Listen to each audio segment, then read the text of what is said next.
Hi, it's Global Bob. Thank you so much for stopping by my channel where I explore the world and document my discoveries. Today's adventure is more about the person than the place where we're at.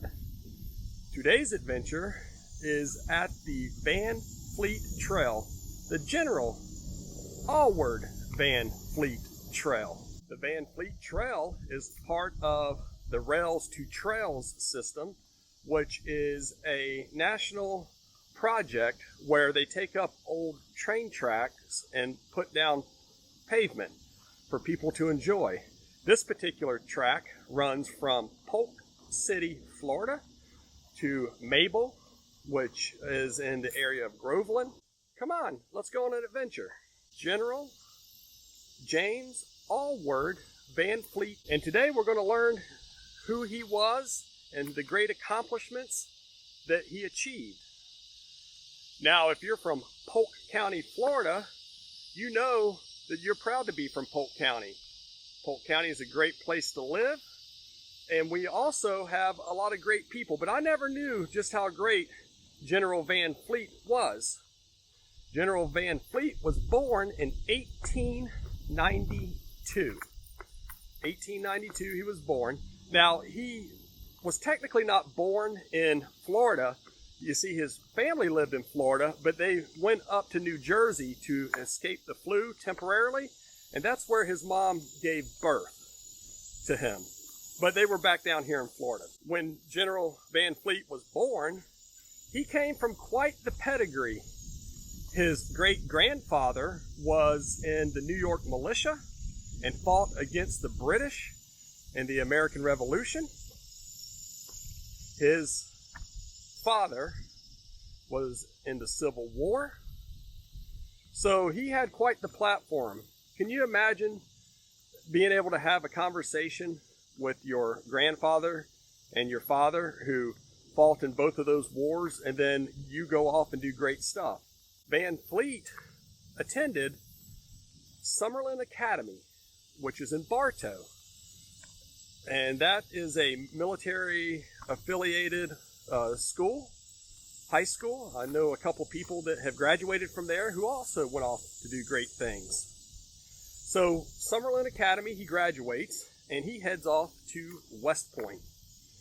He enters into West Point and he has such classmates as future President Dwight D. Eisenhower and another great general, General Bradley. They were classmates with General Van Fleet. He liked to play football, and he played football for West Point. So I guess technically his first battle would have been on the gridiron on a Friday night. General Van Fleet graduated West Point. He quickly went down to the Texas-Mexican border. And there he was part of the pursuit of the famous bandito Pancho Villa. So that's pretty extraordinary in itself. So after fighting on the U.S.-Mexican border, Van Fleet's next battle will be in World War I, of which he was a commander of a machine gun battalion. So we know how gruesome World War I was with all the trench warfare. And so I could just imagine what all he saw as a machine gun commander. Between World War I and World War II, General Van Fleet goes to what I believe is one of the greatest universities, the University of Florida, and he is the head coach for the Florida Gators. He's also a winning coach. He won quite a bit there, and his job was to teach military sciences and run the ROTC program. Later, World War II breaks out, and General Van Fleet is sent to the European theater, and he actually participates in the Battle of the Bulge. That is a very famous battle. General Van Fleet enters into Europe through France, pushes the Germans out of France, all the way to the Austrian border. So that is quite the accomplishment if he didn't do anything else. It was during this time in Germany that he was given the title of one of the greatest fighting generals ever. So now World War II is over, and General Van Fleet, because of his reputation, actually received secret orders to come to Washington, and they didn't tell him what it was for, but they told him to come to Washington. And there he sat down with the secretary, and he told him he would report directly to him, no one else, and his mission was to go to Greece. And they knew about General Van Fleet's reputation, and so he asked General Van Fleet, do you think the Greece can win? And that's when General Van Fleet gave one of his famous lines. It says, if they have the will to win, then they'll win. And he went over to Greece, and he helped enable that military, and they were able to stomp out the communists. And so that was his scrimmage with them. The Grecians were very happy, and they erected a statue in his honor. After accomplishing his mission in Greece, in 1951, General Van Fleet goes to Korea and takes command of the mighty 8th Army. In 1952, his son's aircraft was shot down. And for 2 years, he was missing. And after 2 years, they labeled him presumed dead, which would be so tragic, knowing that you were over there fighting father and son, and one of you did not come home. General Van Fleet proved time and time again that he could beat the communists in North Korea. However, according to him, President Eisenhower had his mind made up that he wanted to settle this at the 38th parallel, and so now we have a North and South Korea. General Van Fleet was so sure that he could do this if we would only release the might of the 8th Army and the United Nations forces that he commanded. Could you imagine what the world would be like today if there was no North Korea or South Korea? So just like with anybody that has a will to win like himself, but rules are in place that doesn't allow him to win, he was disgusted. In 1953, he retired from the Army, of which he had served 38 years.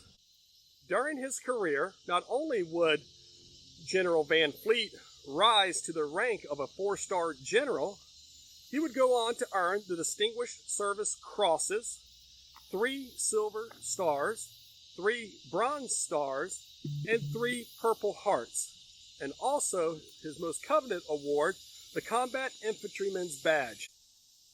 General Van Fleet lived his life here in Polk City, Florida. He was a rancher. He was an art collector. But I think his greatest achievement, in my opinion, was him and his friends setting up the Korean Society. Because after any conflict, it's important to take care of the citizens and the people of that country. He was given an opportunity to be the ambassador, but he declined just because of what had happened while he was over there, not being able to, run past the 38th parallel.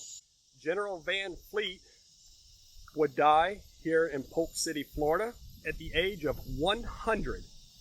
So a guy that's been in all these battles, the Battle of the Bulge, Heartbreak Ridge, all of these great battles, still lived to be 100 years old. So when doing research into this adventure, I wondered, why would they name one of the rails to trails after General Van Fleet?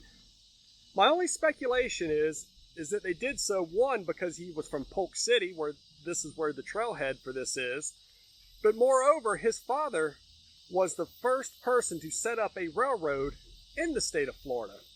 So I'm pretty confident that that would make sense of why they would name this 30-mile stretch after him. People from Polk County are very proud to be from Polk County. And I'm hoping after they watch this video that they'll realize just how great of people this county produces. Lots of famous people. General Van Fleet left his mark on the world. There's statues in 2 countries erected to him. He has been called the greatest fighting general of all time. He's been on the cover of Time magazine twice. He's been known as the father of the Korean military. He has fought for Greece and rid communists from there. He fought in World War I, World War II. I mean, just amazing. What an absolute amazing man. And something as mighty as this 30-mile stretch, I think it's fitting. So there you have it. General James Van Fleet, a fine American, a great Floridian, and an absolutely awesome Polk County native.